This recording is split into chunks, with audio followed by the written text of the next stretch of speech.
Et puis, ouais, au stade, il y a besoin de matin pour deux places au passé, Moïse Bia Téli. Le premier erreur, il a sali la carrière, na yé la vie. Ils ont tout ça dans le stade de Martyr. Tout le monde sait que le stade de Martyr, les miliciens de kilo, ils ont remis dans le film, ils vont attendre ça. Ils ont venu dans le plateau pour dire que nous avons un secret. Il y a un stade de Martyr. On a un professeur de la selon la spiritualité, bateau va même monde. Nde bayeba na raté oyo akoti akomi na niveau oyo oyo na niveau oyo. Si vous avez moni mec na ba akoti na cour de grand, c'est que spirituellement parlant, Wilson a compris le monde na bango spiritualité que Wilson la pasteur Mike Kalamba akoti a rejoindre biso akomi na cour moko na biso. Fallait mettre conscience na stade de Martyr. Le kola ki bonzambe zate makile tani. C'est que personne n'a qui naki ezaki ya makila. Pasteur Moïse Lié azwaki kisi wapi po asala plein a craquer le niveau na muta profiter. Chaleur à mort bato bakoka te babimisa bato bobima po espèce etondi mais muta profiter. Et puis le pasteur Mike maintenant il est à 11h30 de 12h. Abonnez-vous massivement sur Congo Winner TV. Bien, merci Mbote, bonjour, ça de pas de l'heure. Aussi les Bakouya pour la Nabi partout dans le monde, toujours Italie, France, États-Unis, partout à Kinshasa, Brazzaville. Tika Nzamba Abomba Bino, j'espère que les autres pour la dimanche. Les autres, tous les bino d'actualité kaka oyo ils ont circulé par rapport à concert, il y a pasteur Mike Kalambay na Weranson, en tout cas, est créé ba polémique. Tout le monde peut nenge batu bakufi na concert wana. Tout le monde qui ndenge maropi na batu nenge bakufa qui est pas ya fali poupa. Ba komi ko sala ba comparaison par rapport ya ba relation oyo fali poupa azana ngona Mike Kalambay, Moïse Mbiye azana relation na Ferregola. Différence ni ba komi ko sala pe comparaison ni ba komi ko sala. Ferregola abetaki concert, tout le monde batu bakufa te batu bazokate. Mais à débordaka, tout le monde lisusu pasteur Moïse Mbiye abeta concert a déborda batu bakufa te batu bazokate. Tout le monde a fallu abeta concert batu ba déborda batu bakufa.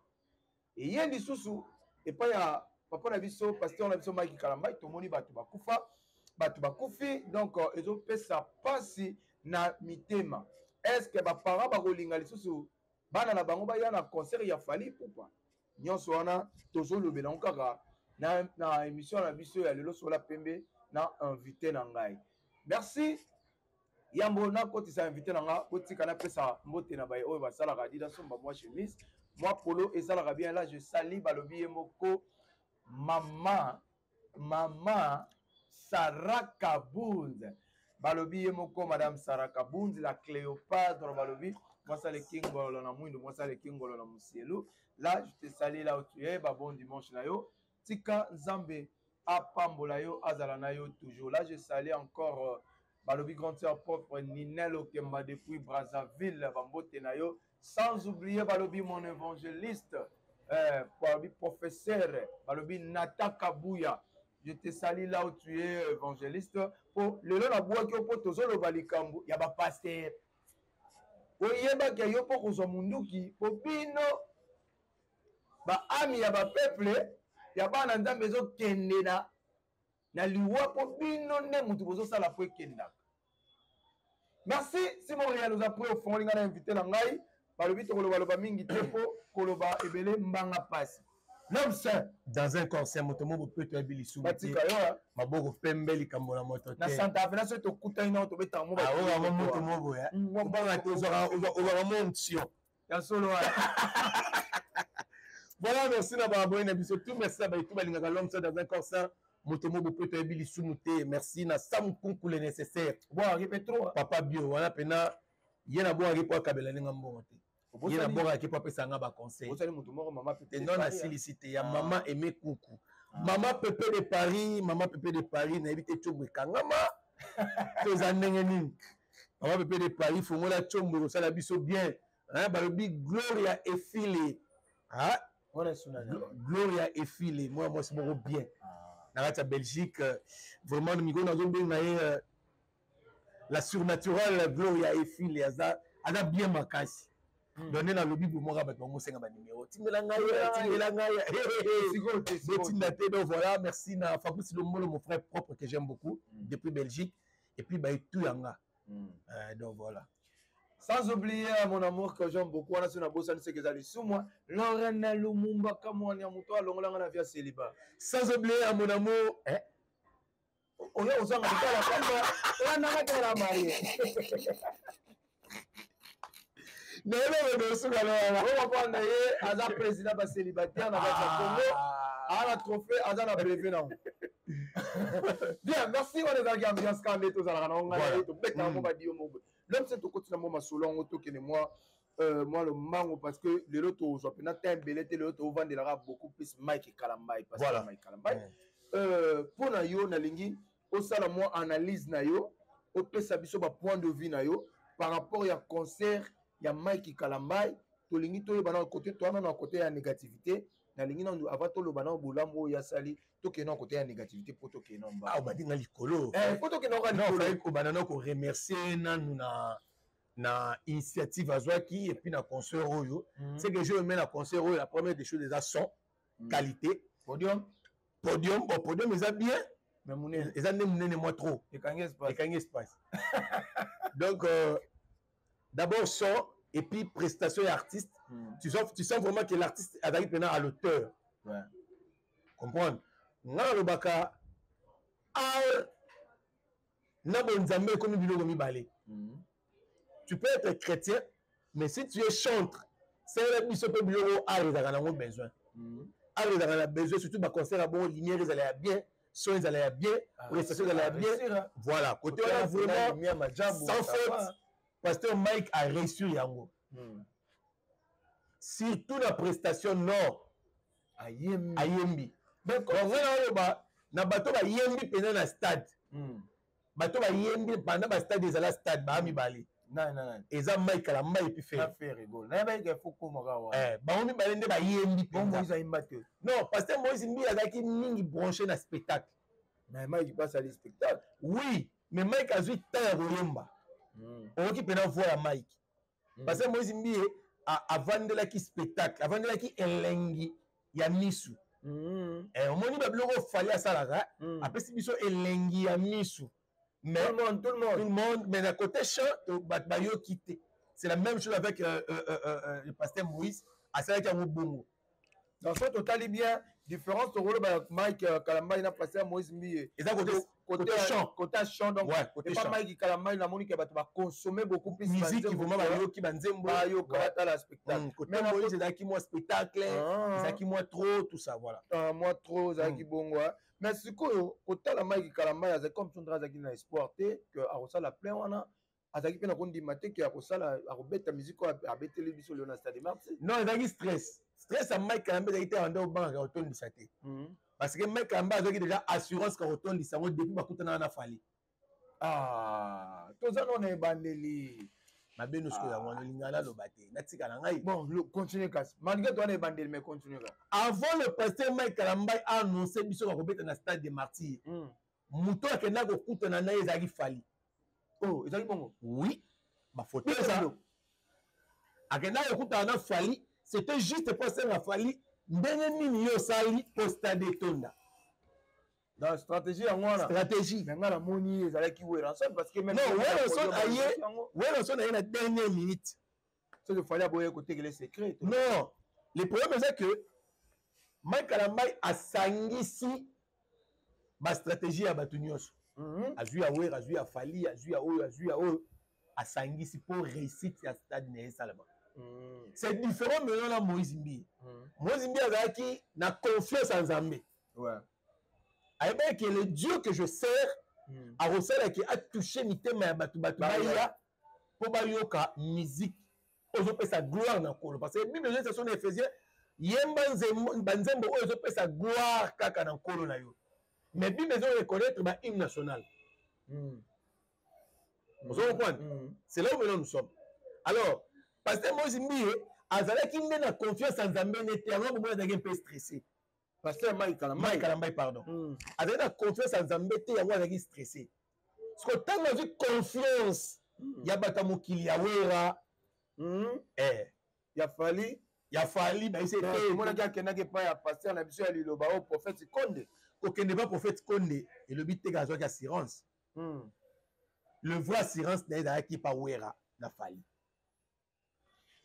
Le vrai assurance imaginez moto avandi na plateau pour dire que moto oyo na secret ya stade de martyr eza weranson akosaki akosi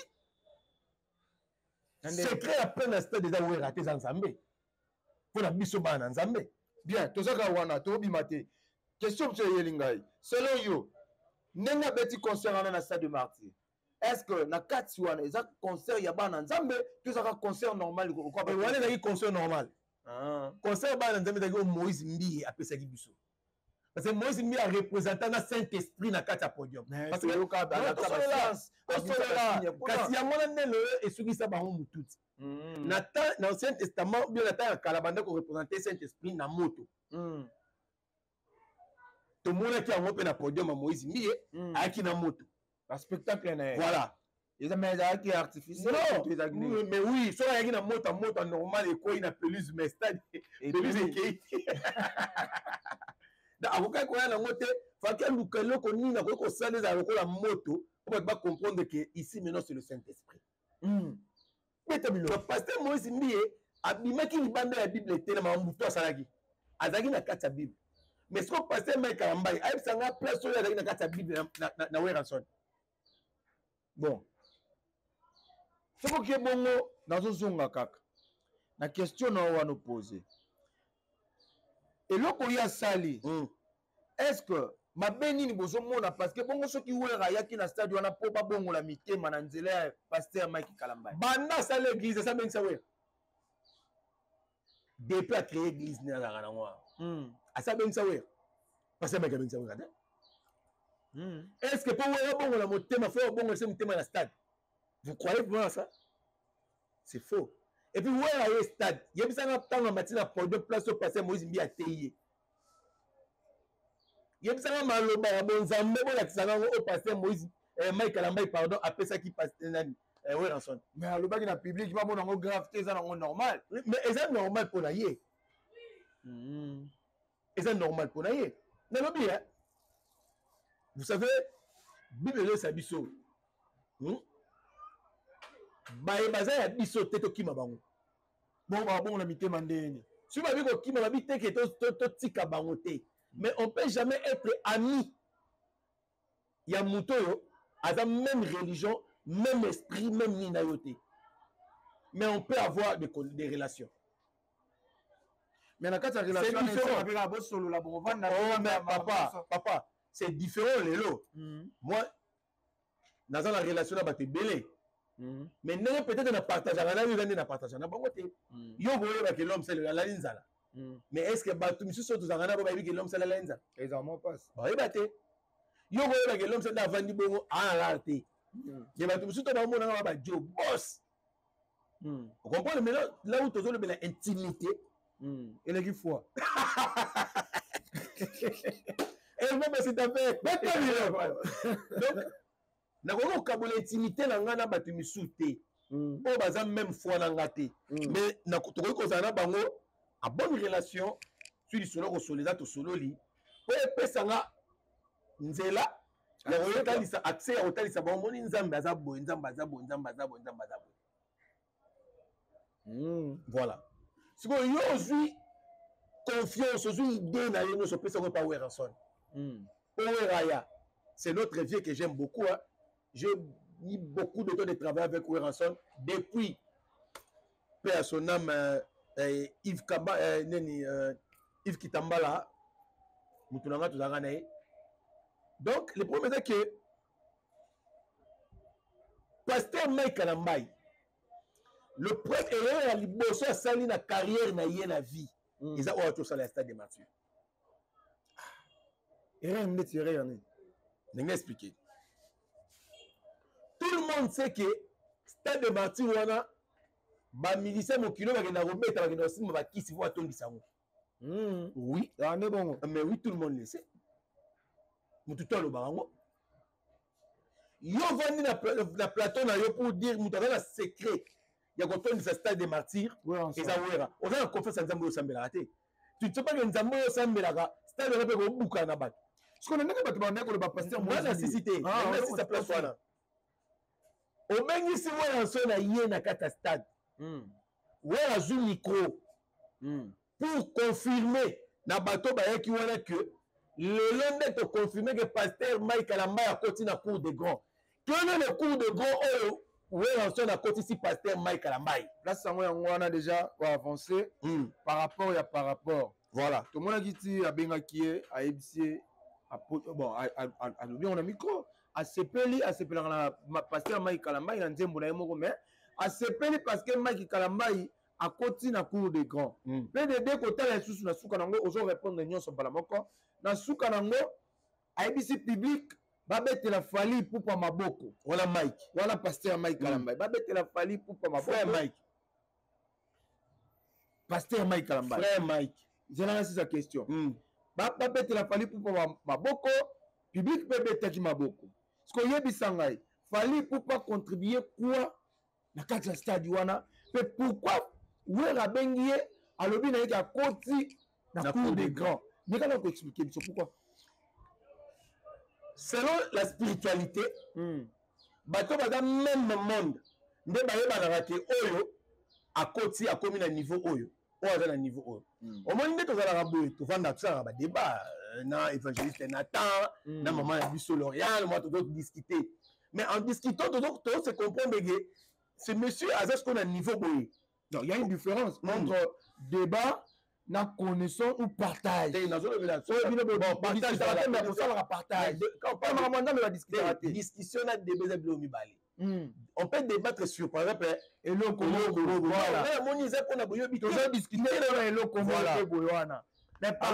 partager connaissance encore. Tu sens que par rapport à l'esprit, tu es baniqué, mutoyo niveau spiritualité n'est à voilà. Oh anase. Parce que tu as le même esprit. Oui, déjà rabi ce qui est le Saint-Esprit. Ce qu'on voit na pasteur soi-disant dans le Saint-Esprit. Ouais, soi-disant Saint-Esprit zaté. Mais ma bien maman papa pasteur. Non mais na posé kana baxi likolo aussi le kate on a fait la ngako na touché fait la ngate na zaka na pasteur mais ça papa pasteur moi na zaka na touché fait la ngate na zaka na pasteur ça va toujours mimi ça va pena toujours pasteur au soit disons le Saint-Esprit dans la carte d'ailleurs mouton dans le Saint-Esprit t'as confirmé que yo continue la cour des grands dans quel esprit saint c'est que toi pasteur Mike Kalamba le Saint-Esprit na carte za la raté aza na même esprit ya ténèbre oyo obwera nango na ndenge nini beta na biloko koto na okomprendre yango te beta na biloko nalobi tovanda na yo awa tomona baopération dragon tomona opération na baaigle bakibwisa tomona opération na makambo ebele ata lelo boyesiso abongoli motema oui bondimaka te tokondima za mutu tokondima za mutu mais nakotala wera ti lelo tocomprendre ngena abongoli motema te nde parce que même musala aza nango yango osala ti lelo beta biloko siko ntango amoni Mike Kalamba akoti na cour de grand c'est que spirituellement parlant Wilson a compris le monde na bango spiritualité que pasteur Mike Kalamba akoti a rejoindre biso akomi na cour moko na biso eza mpona kotondisa stade te non aussi pour le retour de ce stade, est-ce que vous avez un pape comme la cour des grands? Pourquoi pas tourner ce stade? Ah ouais? Est-ce que vous avez un pasteur Condé, le prophète Condé, qui est au côté de la cour des grands? Le prophète Condé pas tourner ce stade? Plusieurs fois. Dans ce que visite naïe, qu'on ne connaît pas la pasteur, le prophète Condé, qu'on ne connaît pas la. Mais par rapport à la spiritualité, Mike a fait quelque chose et montré, et il a dit tout. Que Bonzambe Zate. Pour se baser trop dans où il en a fallu. Imaginez la question que tu as dit, que à remercier Fally, n'a problème Fally à Zate. Vous savez pourquoi remercier Fally? C'est parce que spirituellement, basé comme mon corps. Oui. C'est comment on va remercier Moutoyo à celle de côté parce que maison productive à Madjabo. Il y a remercier Fally, c'est Fally qui a produit. C'est ça, c'est surtout ça. otouché pena et puis ozosenga fali azate mosengi na public oyo bayo babetela fali maboko tobetela fali maboko po asali nini foko ese sokaki fali mutu alesikaki ndoki yango abobetele maboko c'est wana photo lukana na Google te fali pase mekele baka vérité ke balesikaki ndoki naki mokolo bobetela pase nani fali maboko. Est-ce que c'est normal? Non, ce n'est pas normal. C'est là où tu dois comprendre que l'évangile, christianisme est tengama. Il y a un moment où moi je ne suis pas chrétien. Non, chrétien. Non, croyant. Je crois en Christ, mais je ne suis pas chrétien. Bien, merci aux croyants, aux chrétiens. Dans le cas où on a appelé débat, on est évangéliste, Nata Kabouya. Na tout nié. Bien, maintenant, vous avez connaissance à ma casse, il y a besoin de la Bible, puis à méditer. Na lingi na yeba tango Jésus banaka kolie sabatu na fulo azalaki nango pe chaleur ezalaki makasi to tala mona batu bakufa te mais comment musicien chrétien o bazo tombola trop na nzambe mais na kati nango batu bakufa etant que l'homme ça et pas nzambe sur batu baye bazonga ndenge bayaki te ça veut dire bazonga na mapamboli na kasi akufa so yaki esprit de mort tango zobima esprit de mort etikali obimi l'esprit de vie. So yaki na ba malédiction tango zobima malédiction etikali oké na mapambo. Donc c'est et pas nzambe za bongo. Et pas nzambe eza bongo parce que c'est biblique. Naza pena ate pona te ya po moma bongo kena na. Au moins ils ont fan na biso ba na Congo wina pe ba fan bazali baza ba chrétien. Na ngina ba boye. Soki na mamba bonzambe koti liwa faut totala ngo bien. Parce que biso tout oyebi le seul mouton le maître oyo alingaka sacrifice ya makila c'est Satan. Ouais.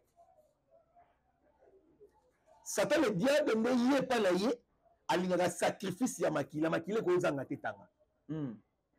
Na benga ngo après grâce parce que ils a parmi la blog on a meki ko connaissance pour comprendre que Jésus-Christ c'est le seul et l'unique vrai Dieu. Je le temps au kota Maïkari. Ça mène dans Bouddha. Bouddha na joie yango temps dans cours cinéma j'ai sali mon professeur May Center. Ils a professeur également a depuis ce cours cinéma. Il y a une muta perception Bouddha. Parce que c'est un cinéaste ou un réalisateur tu dois être dans mesure il y a de déplacer l'esprit na yo. Pour déplacer ton esprit, il faut que la concentration. Et le vrai concentration pour la bonne dans la bouddhiste. Et pas tant on a l'argent, tant on s'en met là, on a sur là, on a partagé là, parce que dans le livre, on a commencé sur la vérité de Dieu. Est-ce que Dieu existe? On a commencé à l'aimer, mais on a après 10 ans et demi. Bien, on a vu que on a le baboui. Tout le monde fallait petit conscient dans le stade de martyrs. Le col qui bon zambe zate, makile tangi. C'est que place où il y a kendaki. Il y a makila. Sacrifice à makila faut ça. Faut pas que tu koufa. Pour plein salam. Pour réussir.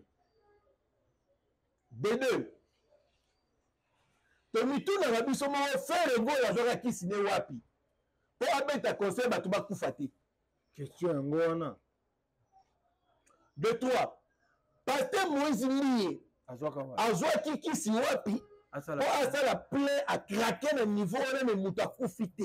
Et puis chaleur à mort ba ko kate ba bimisa ba bo bima po espèce etondi. Mais muta koufate. Et puis le pasteur Mike ba ko koufa na 11h30 et 12h. Mais biso tout ça qui on a ouvert déjà dans le stade. Oui, on est dans le stade de Marty. À côté de Fakwani. Question on a se poser la question. Lelo onyo soto ezaki ya kobatama. Et bimi na c'est biblique. Na ngomona ngo est-ce prendre na ngo ngate. Pourquoi j'ai dit ça? Parce que Bible ça biso na temps de la fin beaucoup mona. Yango tozomona. Ba faux serviteur ba obima bango yeyo babimi. Ba obima na kombo bulu ya diabulu te. Ba obima na kombo magicien te. Ba obima kana kombo Jésus. Mais bazo yende pour bazo makila ya batu basaki batu bakufa kande tozomona boy. Donc plein on est 50 il faut sacrifier. Ça dit sacrifice. Soit ça dit sacrifice dans sa plein. Parce que quand là pasteur Mike Kalambai koya koyebisa wera likolo ya podium lisolo na litoi selon ya koyebiseni abandé ko remercier merci vraiment na moni makambo tindenge simbi yango to senga ya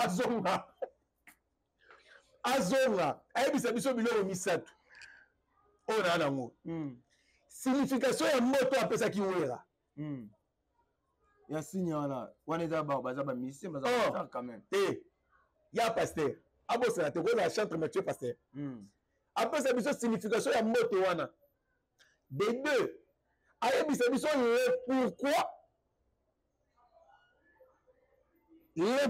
ayebisaki na bato babetela fali maboko po fali asalaki nini ebetoa posuto mpe tuna bato bakufi mpo ya nini aloba nayebaki te mpo nga azalaki te bato basalaki ple bango moko na ayebisa biso quelle est l'importance ya relation na concert na ye mais aza invité eza nango normal akokobengisa ye apport na ezani soki amatisaki bongo na podium amatiaka ata topesa ndeti exemple par exemple Moïse Mbiye oyebi ka omata te mpo bango bale bayokana voilà maintenant le problème voilà maintenant le problème un serviteur ayokana te na serviteur mosusu bana ya église ce n'est pas normal biso nyonso tout olanda message ya pasteur Moïse Mbiye. Aujourd'hui, j'ai compris le pasteur Mike Kalamba n'a pas problème à pasteur Moïse Mbiye. Voilà. Pasteur Moïse Mbiye à l'écran de la télévision, il dit je suis là devant vous.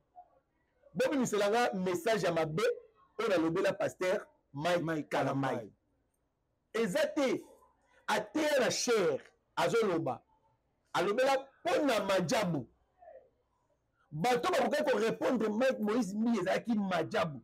Mais tout le monde a Mike Kalamba avec Kitty, à la live à Tongo. Abenda Kitty.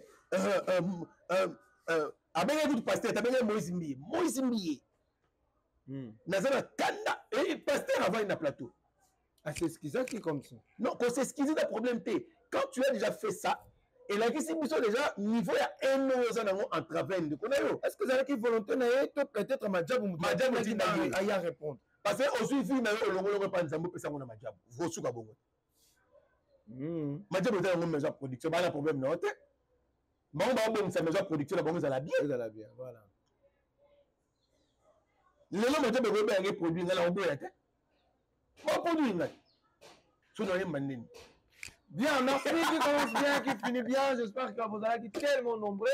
Pasteur Mike Azonga la télévision, ayebisa biso tobetelaki fali maboko mpona nini na stade ko rapport ya fali na kati ya stade na yo mpe zala loba nanu obengisi wera atengi bana na nzambe nini ayebisi bango bino tu fo bosalaka tu bokoma mpe na cour de grand.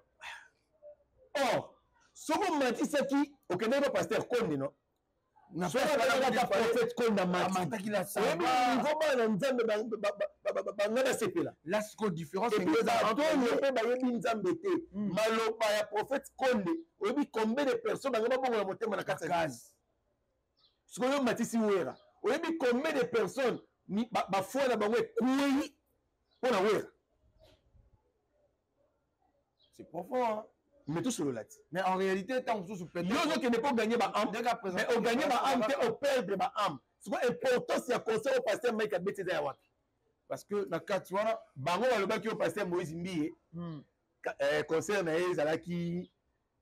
Le Saint-Esprit n'était pas là au rendez-vous. Voilà. Tout le monde a dit Nzambe.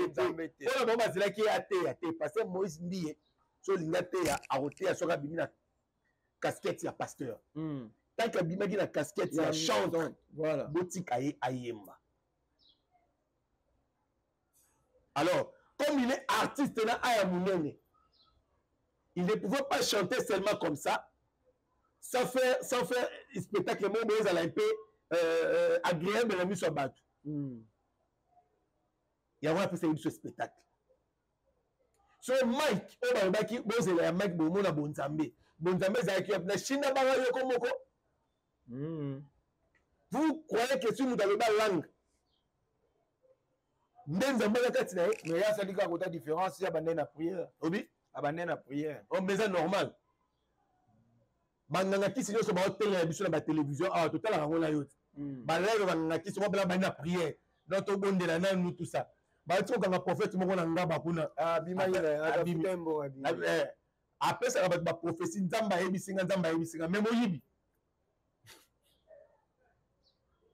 abandaka na nini na prière yo kati kobanda na prière nde lobike nzambe aza po koyeba mpendaki oyo serviteur de Dieu ya vrai qu'est-ce qu'il faut bafruit na ye boyeba ngo na comportement na bafruit oyo azopesa bino vous savez modernisation ya biso ekota na mboka tokoma comprendre dessus tokomonaka makambo nyonso fe koma lelo ekoma mona même makambo bonzambe bato bamema mona bakai na biki mona non vous savez il faut faire soki mpo okoma pasteur na baéglise mosusu il faut leka nao na théologie otanga théologie nde bandimi okomi pasteur est-ce que excusez presque omemi ngai mondimi bokoganye ata 5-6 personnes baye na église na bino basepeli bavanda mais est-ce que boza obligé ya koinsister que faut balanda nini ya délivrance Lida eza question tozosolola na église non on ne pose pas les gens donc on ne pose pas les gens dans l'église de faire quelque chose dans l'église on prêche. C'est par rapport à la prédication, le Saint-Esprit va convaincre Mouto Azoyoka. Voilà. Et il faut na kota na landa. Il y a délivrance, on a les canaux de délivrance et ça l'a bien. Donc, on ne peut pas imposer les gens. Même quand il y a un maïs, on va imposer un homme tout.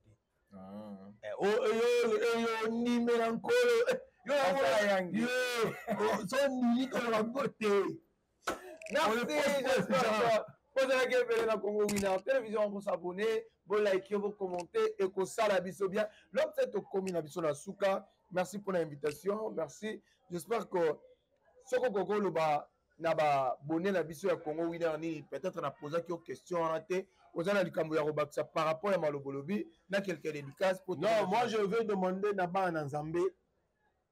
Vraiment to ba place to nyata. Tout le monde a zo la komba Nzambe za ya Nzambe te. Ebele baotanga komba Nzambe lelo basi babunga kala nga lobaka batika l'épave l'esprit de Dieu c'est lobé par la bango kale kenda hein ils allaient histoire à Saoul na David donc l'esprit de Dieu qui se passe Saoul c'est Bima donc c'est un peu ça donc on comprend que église eza ba microté eza ba bafleté eza français belété.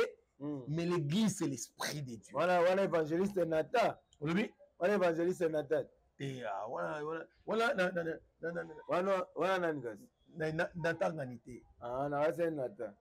Non, mais aujourd'hui, différence, l'église, le commis, il faut église, non, notre église, c'est l'église francophone, vous savez, c'est l'église francophone. C'est là où on a problème. Donc, on va un jour vous parler sur le Marambo. Les gens ont besoin de se dire que tu as besoin de passer. On a verset biblique, on va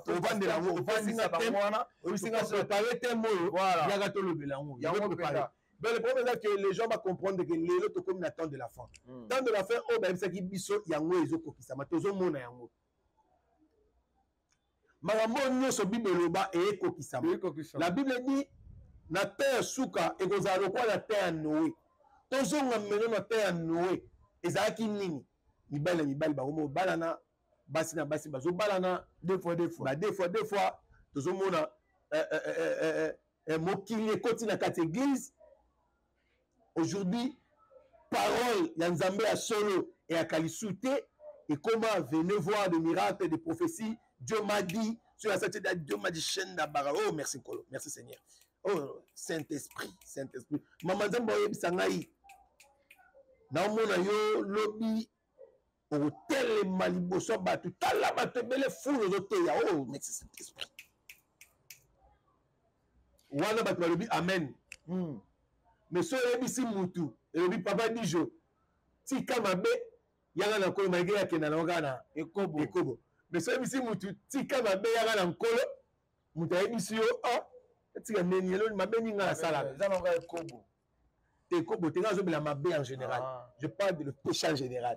L'issue dans la désobéissance de la parole de Dieu. Et dans le côté de la tout. eza or maloba na nzambe omi péché. En réalité, tokoki pe kolobaka ekobote, tokoki koloba pe ndeke lisumu pe normalement moi je parle de en général, il y a péché. Eza la désobéissance à la parole de Dieu. Merci. Dieu t'a dit ne touchez pas, toi tu touches. C'est ça, comme péché. Tu as péché contre Dieu. Tu as contre Moutouté. Tu as contre Nzambe. Il y a un moment où il y a un bateau, il y a un coin, azoka soni po ya su l'église a télématé na sumuga pour la pasteur na ngate bijo na sumuga pour la berger évangéliste natate na sumuga pour la Hervé Bosita Pente na sumuga pour la kolo na gola réparer na kolo na kozonga na yo sala nzambe nanga. Bien, merci. Na moni mabanga za souté pour boire ki bango déjà na kota masumu. Obi oboki da mabanga kota masumu na pesika mbote ya bato tibata biso. Merci, j'espère que vous avez aimé tika nzamba bumba bino. Dans la vidéo, tu as le prochain numéro. Merci Nayo, Balobi Mama Sarah Kaboun, la Créopadre. Balobi Montaleki Ngolo Namouino Montaleki Ngolo Namusielo. Merci Nayo, évangéliste Nata, Kabouya, je te salue. Pourquoi pas à mon amour que j'aime beaucoup. Lorraine Kamouania, je te salue aussi là. Mon amour que j'aime beaucoup. Il y a un petit ça célibataire. Merci Nayo, aussi les Bakouya Roland Nabiso partout, abonner la vidéo. Kiranzamba Bomba Bino. On a vu le prochain numéro. Bye. Aujourd'hui, c'est bien été. Abonnez-vous massivement sur Congo Winner TV.